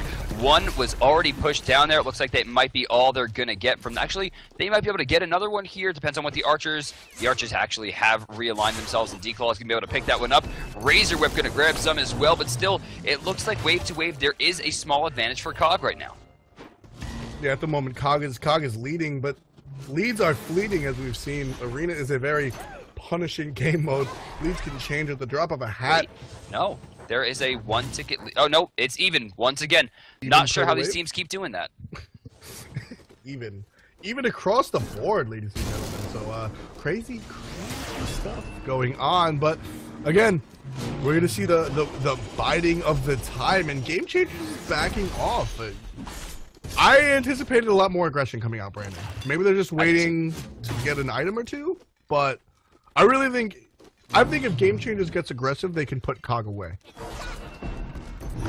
I mean, they're trying to play safe. Remember, guys at home, this is a $3,000 game as Snoopy gets annihilated. Unique not in a good spot either, but the Kraken's going to come out, and he's going to land the Storm Call onto 2, but Andy will counter by using the Cavalry Charge. He's super low, and Barracuda will find the kill. Respawning is the cat. Snoopy trying to find something onto Jeff here. Razor Whip's going to do a lot as you see the cat's coming through as well. Waxing Moon's going to bring Jeff Hindla very, very low as Barracuda is going to rewind into a very unfavorable situation as Omega gets picked up. A 3 for 2 so far. Snoopy chasing down Kronos. Pounce is going to be used. Waiting on the respawns. Eonix trying to get something done here, but it doesn't look like they're going to be able to continue any farther as Stealth rotates in and ensures pushes him back. Yeah, very important that Stealth showed up. Barracuda had missed both Time Rift and Time Stop. Both of his abilities. So he was really in no man's land right there. He was about to get stomped, but a little bit of presence. I always preach and I always hark about how important presence is. Even if you do nothing to impact the fight, your sheer presence alone, just attend the situation, can deter the enemy from doing anything. And right there, that's exactly what happened. So now we see GameChangers on the other side doing what Cog's been doing the whole time. Again, virtually no tickets separate these teams. The lead, if any, is insurmountable. It's not that big a deal. It's the same. And we're going to look, this is actually a little more aggressive than we saw last game, which I'm happy about. I think aggression, I think it behooves both of these teams to be a little more aggressive. I agree. I think the aggression really is what has been winning the game so far today, but still it looks like GameChangers does have a small lead here despite being on the defensive for most of the game. You can see they're up about, wow, 11 tickets already in this game despite being up only 1 kill. That's a pretty big lead so far, and it looks like they're going to be able to press that as the minions start to spawn. Snoopy's in mid lane just trying to control, but Bear is just not looking to let this one go for free. He's been stunned, but the Time Rift actually misses. They really could have followed that one up for a kill there with I'm a Monster. I'm surprised they didn't just completely go in there. Yeah, I mean, that would have been definitely a little more attractive, a better option, you know, but again, the lack of aggression is very telling of how important these teams feel about this fight, you know, and there's also a lot more. So Cognitive was dominant in the weeks leading up to the Smite launch tournament, and then in the launch tournament, a lot of people felt that they underperformed. I think third place is very respectable, but a lot of people felt that they underperformed. GameChangers are a lot of players that have been passed up on. They're maybe the 6th pick for the teams. They have a lot to prove right here. And so both teams don't want to lose. COG wants to go into this next season. Yes, this has no bearing on the seed points. This is just the last exhibition. Our new season will start next week. But, you know, COG wants to go in and say, hey, we're still just as good. Check us out. We have Jeff Hindla now. And GameChangers wants to come in and say, hey, we were never on a team, or we never wound up filling it out, but check us out. And here's a fight. Stealth taking a huge 3 ult combination. Going to be using I'm a Monster to try to get out there, but the ultimate will be wasted as Snoopy does manage to get the kill with the Razor Whip. It seems Jeff Hindla in a lot of trouble here, just trying to stun them out. He will be able to jump out there, but another small but notable victory for the GameChangers increases their lead. Yeah, I mean, that's going to bring their lead up to 19 per the wave, 18 per the wave. Very close to a big lead, or should I say. Snoopy's going to get pinged out by the stun, but a good shield is going to prevent any real damage from happening, so he's going to be able to walk back to base, no problem. 6? Nope, just 5. Yeah, that's all 6 minions in this wave, so no last hits denied there by Cognitive Gaming, but able to just do a little bit of poke. The burp is going to clear the wave pretty efficiently from Jeff Hindla, and here's a whole another wave coming out from Cog. So missed that. Yeah, they're trying just barely missed that, but he did miss that. It's hard to call the wave to wave right now. There's too many minions on the field from too many different waves, but they're trying to find something here. You see people moving up to try to clear the wave, and I think that nope, there's one full wave of 7 left, and once they clear this, you're going to see GameChangers have a pretty significant lead. Now we're going to get a jump in. Jeff Hindla's taking damage, but Snoopy has taken a lot. Eonic again being able to save Snoopy with that shield, puts him back into the base, and really not too much was used there. Intoxicate's down, I'm a Monster's down. We have Cataclysm and Stormcall all ready to be worked back up here, but overall, it looks like it's still the GameChangers' game to lose. Yeah, I mean, GameChangers are still in the lead right now, but we saw what COG did at the last second with the crazy buzzer beater coming out right there from Omega, the only kill of the game being the game-winning kill of the game. So definitely crazy stuff going on, and crazy stuff is possible. GameChangers has a little bit of a lead, but like we said before, it's an irrelevant lead. They're up by about 10 tickets, give or take, with the wave. Again, as Brandon mentioned before, it is tough to call that as the waves are so they're too tough to call. Right now, we just have a wave on wave, so I think it's about 10, 15 seconds. But here comes the blink from Iati. Out comes the Cataclysm, going to catch a couple of people. Instantaneous reversal from Barracuda, so he's going to go back to where he started, and now GameChangers are up in the front lines. A lot of damage coming out. Nobody really taking much damage. Tanks being the targets a lot of the time. That was strange. And that's another reverse.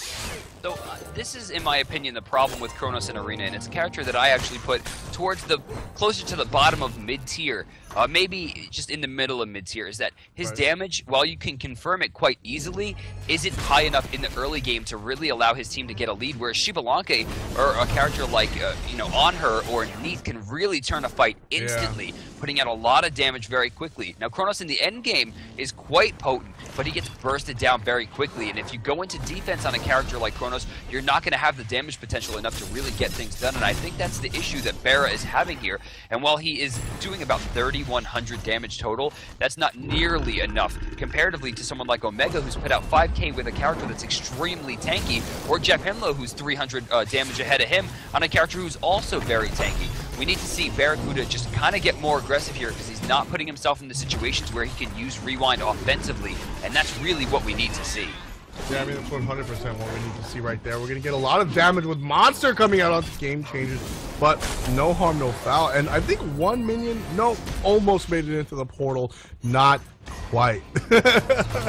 Oh, Heavenly Agility use. Omega's going to pop his as well. They're going to try to move forward here. Unique trying to find something. Barracuda's trying to keep Snoopy back. They're chasing into the front line. Jeff, 4-man belly flop. Snoopy just outside there will dictate the end of that fight, but still 20 tickets wave to wave separate the two teams, still in favor of GameChangers. Yep, definitely still in favor of GameChangers. We're here at the 9.5 minute mark, 2 to 4 kills. Brandon just talked about the ticket differential. We're going to see a full push coming out from Cognitive. This is a little more aggressive than we've seen them play the whole game. The slow on to Unique. Out comes one stun. Out comes the second stun, but he's going to be in the Stormfall, so no CC right there. Omegatron's trying to get away, even though he hasn't taken much damage. Unique has half HP, and everybody on Cog is high. I don't know why they're not engaging with Stormfall on cooldown already. But here comes Barracuda all by himself with a double stun. Chongon's going to get away. Unique's going to be able to walk away as well. And that's another reset. Again, not seeing too much come out, and wave to wave, we're still 20 tickets. This has been the GameChangers, ensuring that their lead has been static throughout. But remember, guys, once we get down to 10 tickets, it's going to ensure that neither team really has the ability to get a major advantage. At this point, it's still a 2-kill game. No one has a major lead. Yeah, the major lead is really in nobody's hands. 12 tickets. Well, here comes another wave, so 12 minus 6. You're looking at, or 12 plus 6 rather, 18, 19 right now separate the two teams. They're beginning to separate, Brandon. GameChangers are beginning to become the leader in this game. But as we saw earlier, about 20 minutes ago, doesn't really matter until it's over. So, moving forward, it looks like Unique will get stunned out by the Belch of the Gods, but really not much else follows. 1 ticket gain here, it looks like, for Cognitive. They're jumping in. Jaja's in trouble. Ooh, Jaja is down very quickly. And that was only 2 ults there. That's a big deal. Oh yeah, it was just cracking, actually. On the way of GameChangers. 2 ults from Cognitive. Yeah. Right. That was only 2 ults, so there's still 3 ults. You still have Somersault Cloud, Rewind, and I'm a Monster available. And that's the important part. But let's take a look at these builds real quick, if you will. Actually, there's a little bit of action coming out. The Blink comes out. The Cataclysm Carpet is pulled out from underneath Annenster.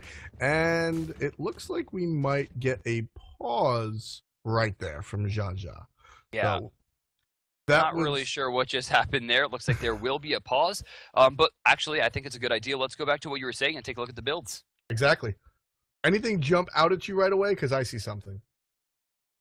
Well, please. We see another Hasten Fatalis on Barracuda. You know, I didn't really see it. It didn't hurt him last game, but I didn't really see it. I agree with you. What you said last game was when Barracuda builds something, he's got a game plan, he knows what he's doing with it. And I don't mean to undermine his ability. He obviously can build. I didn't really see it do anything for him last match. I don't know what he's aiming for with it. What do you think he's aiming for? Is there a goal in mind? Obviously Safety, there is, but I think more than anything is just trying to keep himself safe. The pause, it looks like, is undone here as Jeff Himmler finds himself in between three. Omega kind of moving back here, and it looks like a missed opportunity. Omega did not pick up that the last part of the wave before it was able to be burned down. This isn't, remember guys, this is not wave to wave right now. These 8 tickets are not the only tickets to separate these two teams, as we do have a full wave right now in favor of GameChangers. But it doesn't look, this is smart. Cog's not going to give them the ability to burn these down for free. It's going to force them to use abilities they normally wouldn't use, but still it looks like wave to wave it will be burned down, and not too much was lost. 15 seconds to separate the two teams. We're taking a look. Crush is going to take out that whole wave. Barracuda's going to left click the last big minion down. Now teams are going to look towards their buff camp. Damage camp is up, as well as speed camp. Matter camp just spawned for Cognitive as well. Teams are basically going to split. We're going to see Chalk walk over. Chalk, actually, all of Cog is going to shade over, try to attack what's going on over here. We're going to get the stun onto Jaja. No follow-up there, though. Out comes a jump from Stupid. He's being forced out by Andenster. And again, there's not really reset, but looks like Jaja's in a little bit of trouble. Cognitive is being very aggressive. Now all of a sudden, Unique is in the wrong place at the wrong time. Surrounded, but out comes the Kraken. No. Now down goes Unique. Finally to Anderson, taking so much poke. And Jeff Hindler's getting very low as well. I'm a Monster does connect there. Snoopy jumps back out of the cripple as Omega tries to get out. Stealth's going to find a kill onto Jaja, and that's going to be the end of it. It doesn't look like anybody fell there from Cognitive, despite multiple people getting very low. And wave to wave right now, it looks like there's a 4 creep differential between the two, so they could separate this by 4 more even. Actually, Snoopy has gotten way too aggressive with this minion wave. This actually might be the lead. Yeah. No, not yet, not yet. It's 1 ticket down still. Actually, they might miss this. I'll tell you one thing, it's certainly the momentum lead. Now feeling themselves, Cog is getting a lot more aggressive, jumping on the chunk. Goes Jeff Hindler, not going to do much for that, but now they've turned onto Unique again, all by himself. No aggression, though. But as I said, the momentum is in Cognitive's favor. They're separated by 2 tickets now. All of a sudden, 1 fight, reversed. Incredible. I mean, that's what Cog does, is they're able to turn it around. And now, looking at the experience charts, they have a pretty serious gold lead, 2,000 at this point, not to mention a 1,500 experience lead, something that they should press as fast as possible. They want to make sure that with this lead, they can earn as much as possible. And while it's not huge, especially in Arena where things scale very quickly, it's still something much more substantial than they've had in the previous games. Oh, yeah. Substantial is... definitely the word I would be using right here. We see a full wave coming in following Cog. They're trying to just walk it in. Now they're looking at Snoopy, trying to find something else. They're just looking right now. Cognitive is trying to create. They spent the entire game 2 and 1 waiting. Now they want to start creating. They have the mojo. They have the oomph. And now here they come. Out comes the potential stun. Monster's gonna hit, but do not much of anything with the Geb Shield online. Jeff Hindler's gonna find a kill in the back lines on Jaja. No more Kraken for you. Out comes a second stun from Anderson. Snoopy's gonna jump away, no problem. And now Cognitive's gonna have to retreat and regroup. This is what I want to see from Jeff. Forget the defense. Build it a little bit in the beginning, and then bang. Shoes of focus. He's going to be able to finish up his Void Stone here with that 1,200 gold. There it is. That's going to be increased damage for not only him, but increased damage for Stealth and increased damage for Barracuda, which ensures that these people are going to be swinging even harder than they were before, and they're already winning the team fights. Right there, Jeff Himmler did enough to finish off Jaja, and now, with the extra damage that he has coming out from Void Stone, I'd be very afraid. I just can't wait till he builds Soul Reaver. I wanted to build Soul Reaver. I want to see a lot of damage come out of that Bacchus, because I think that's really what Bacchus brings to the table in Arena. You can talk about how Intoxicate is the longest CC in the game, and while it's annoying, I don't really think it hinders you as much as a stun. I think with Intoxicate, it's really all about, it's not all about the damage, but I think that's the main music theme to the rest of the mosaic that is Bacchus, and I think that's really important. And Jeff really needs to milk that damage to bring that to bring the pain, so to speak, for Cognitive Gaming. Oh, I thought they were going to go in there. Barra takes a declawed there for just getting a little bit too close as Andy heals him back up to full to sustain through the fight. Crescent Mood Dance on cooldown, but probably back up by now. And of course, the Whirlpool has been used already, strangely enough. But Jaja not really too worried as he clears the way very quickly. Now we do have buff respawns, and it looks like Cog is just inclined to go for theirs. Will they try to make a play for left side?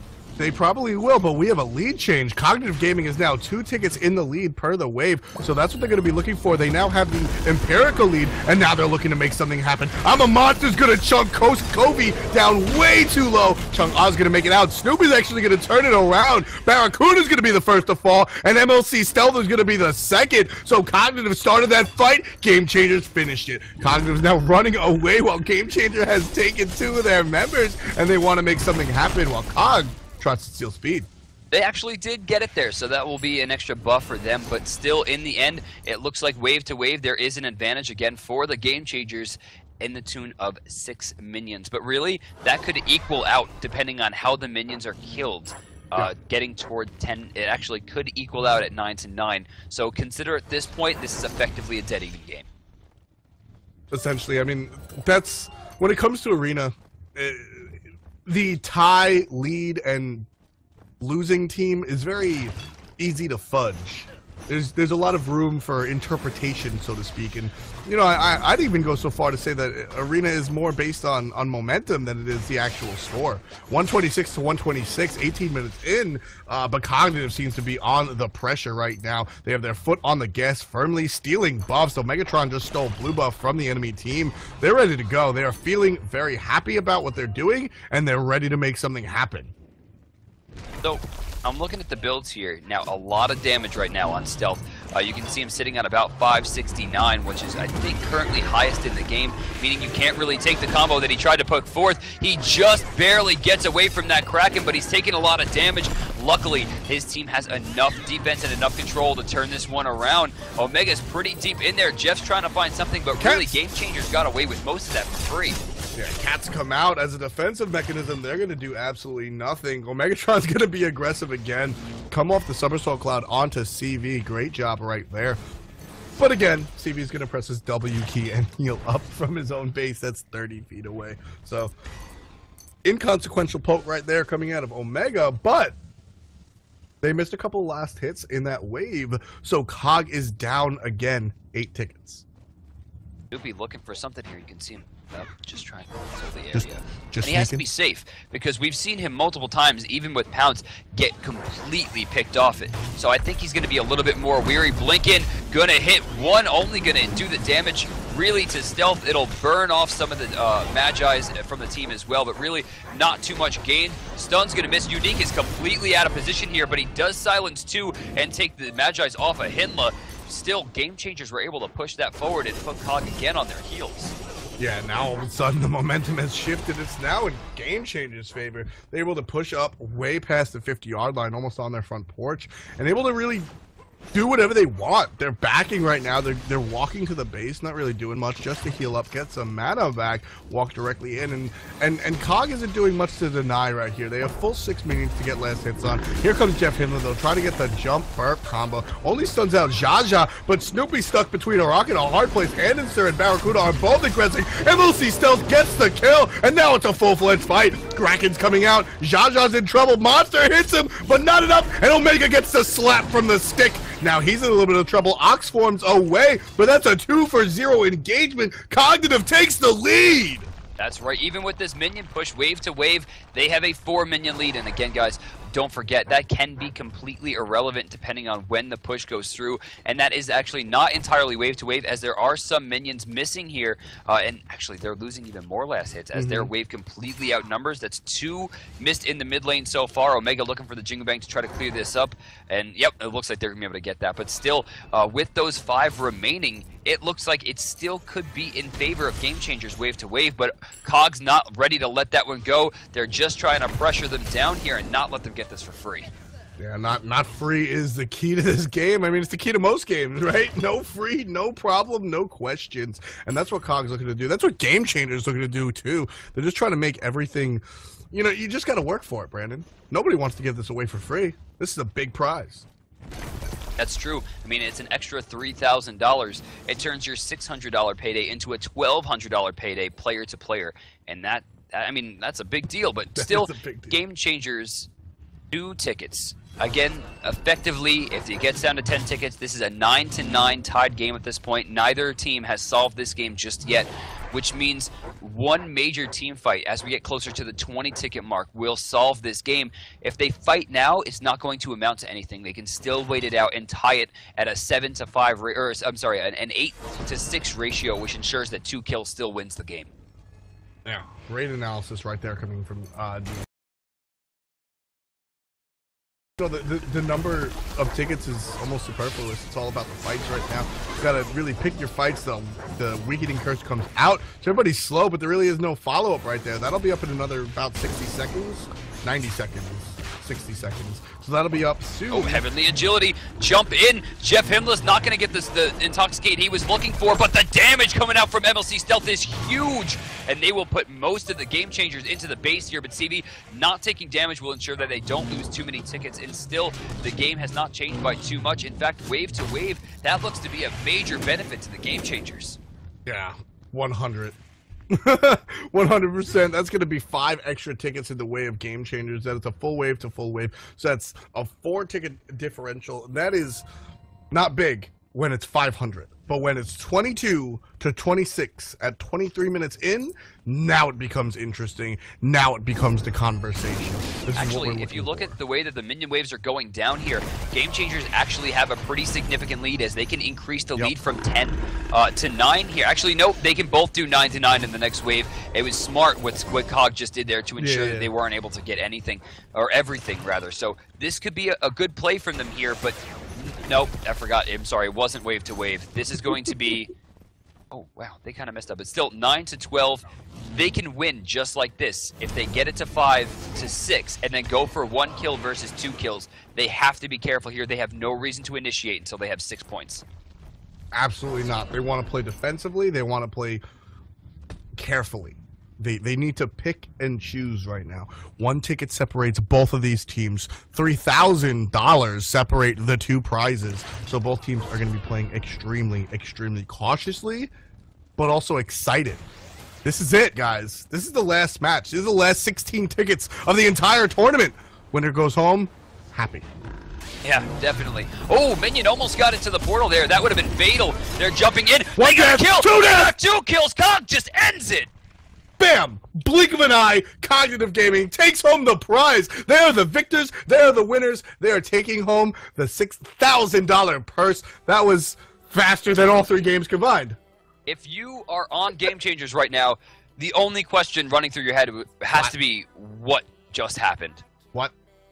So let's go back a little bit. MLC Stealth got a kill with I'm a Monster. Right. And then Andinster just finished somebody off that got collateral damage from Monster with Talo Assault. GG. That was so fast. I think those were the 2 fastest kills we've seen in this tournament. Oh, yeah. People just absolutely got annihilated. Evaporated. That was ridiculous. And with that, COG is going to take home a $6,000 purse after 2 weeks of play. And now going into the next round of qualifiers, they're going to also be known as the Arena Champs. Very true. The previous Arena Champs were Snipe Gaming. They won the first Alienware Arena Cup tournament. And the winners, more importantly, right now, the crown of the Alienware Arena Cup tournament goes to Cognitive Gaming. Well earned, well fought. 2 weeks, 4 days worth of battle in the arena. And, you know, the quote from Omega, we don't really know what we're doing, but you guys took home the prize. So congratulations to Cognitive. They also had a very, very difficult bracket. They started off with Flex, one of the strongest new teams in the entire world. I mean, that's one of the stronger teams in the arena season.